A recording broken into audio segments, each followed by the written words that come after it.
All these people, the building has been taken over by state. That's the way it is.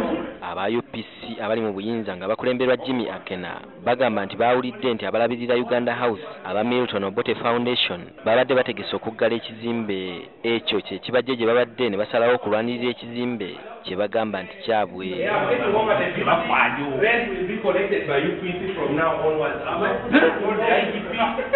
All these more people will be arrested. They'll be arrested. Don't laugh. You think it's easy?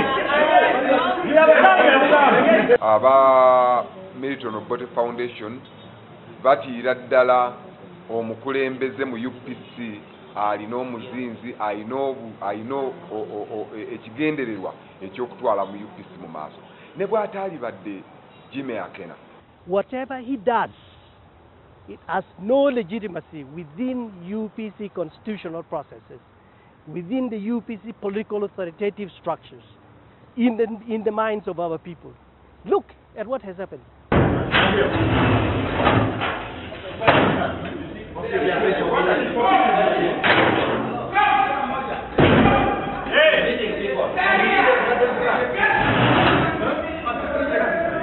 Mu lukuŋŋaana lwa banna UPC olutudde ekireka mu disitulikiti y'e Wakiso, bamemba baasazeewo bagobe bannaabwe ababadde bakiikirira ekibiina mu Milton Obote Foundation.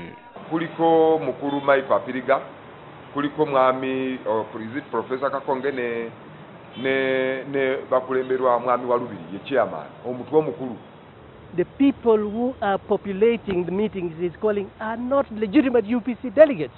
Kino kyandibanga kye kivuddeko enkaayana ezaleero ezivuddeko aba UPC okulangira bannaabwe abaddukanya Milton Obote Foundation nga bwe batalina kye bakoze okuva mu 1985 Obote lwe baamujja mu ntebe. Myaka giweze 30 omudidi gw'essimbi bazze bagusolooza naye tebasobola kunnyonnyola sente kye bazikozeemu. Aba Milton Obote Foundation tebalabiseeko okunnyonnyola ku nsonga zibavunaanwa olwo Abawagira Akena ne beegazaanya.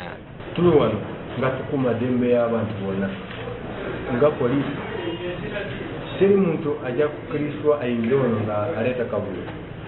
Enkaayana eziri mu UPC kumpi zonna zeetooloolera ku njawukana wakati wa pulezidenti w'ekibiina yavaako Olara Otunnu n'eyamuddira mu bigere Jimmy Akena nga n'abawagizi baabwe babeera mu kuneneŋŋana.